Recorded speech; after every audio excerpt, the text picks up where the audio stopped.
राम मंदिर के आंगन में डकैती, भक्तों का चढ़ावा लूटकर डकैत बाग में बैठकर बंटवारा करते थे। अब खुलासा दहला रहा है। पुराने डकैतों की तरह राम मंदिर के लुटेरों ने चढ़ावे को लूटा और बराबर बराबर बांटा। अविनाश शुक्ला का खुलासा चौंकाने वाला है। राम का आंगन लूटने वाले डकैत पकड़े गए, लेकिन सवाल है उनके सर पर किसका हाथ था। चोरी का सिलसिला सालों से चल रहा था। जैसे पुराने जमाने में डकैत लूट के बाद बगीचे में बैठकर माल का बंटवारा करते थे, ठीक उसी तरह राम मंदिर के डकैत भी भक्तों के चढ़ावे को लूटने के बाद अयोध्या के 14 कोसी परिक्रमा मार्ग पर भीखापुर के पास एक बाग में पहुंचकर नोटों की गिनती करते थे और बराबर बराबर बांट लेते थे। गिरफ्तार 8 आरोपियों में से एक अविनाश शुक्ला ने रिमांड पर पुलिस को जो खुलासे किए हैं वे सुनकर किसी का भी खून खौल उठेगा।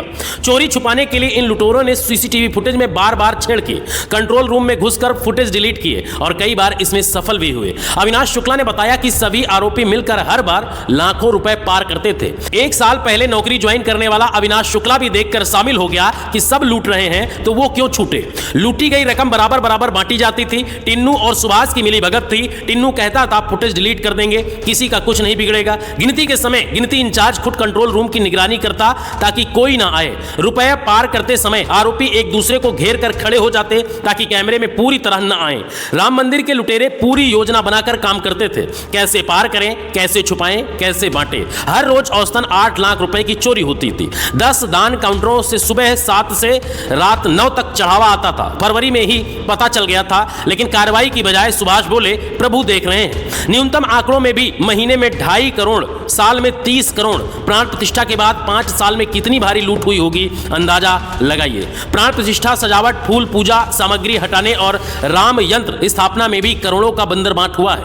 अविनाश ने इसी लूट के पैसे से ब्रेजा कार खरीदी, गांव में घर बनाया, भाई को पैसे दिए और उसके पास से ब्रेजा कार, निवेश दस्तावेज $39,000 और 1 लाख रुपए बरामद हुए। अन्य आरोपियों के पास से 18 लाख, 17 लाख, 14 लाख, 7.5 लाख रुपए मिले। अनिल मिश्रा की सिफारिश पर भर्ती हुआ अविनाश। गोपाल राव अचानक अयोध्या से फरार हो गए। फ्लाइट में उन्हें चंदा चोर, चढ़ावा चोर के नारे लगे जिस फ्लाइट से वो जा रहे थे।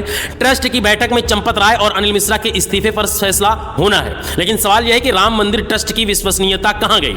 आरएसएस ने बयान दिया है, लेकिन असली सवाल है दंड देगा कौन। विनय कटियार तक डर के मारे कांप रहे हैं। प्रधानमंत्री का फोन आने के बाद बयान पलट गए। ब्रजभूषण कहते हैं ये बहुत ताकतवर लोग हैं, पूरा सिस्टम इन लुटेरों के साथ मिला हुआ है। भक्तों का चढ़ावा लूटकर रामलला के नाम पर ठगी करने वालों को अब सजा मिलनी चाहिए, वरना राम भक्तों का भरोसा हमेशा के लिए टूट जाएगा। ये लूट सिर्फ चढ़ावे की नहीं, राम के आंगन की है। फिलहाल इस पूरी खबर पर आपकी क्या है राय, कमेंट में जरूर बताएं। ब्यूरो रिपोर्ट, न्यूज़ वाला रिपब्लिक।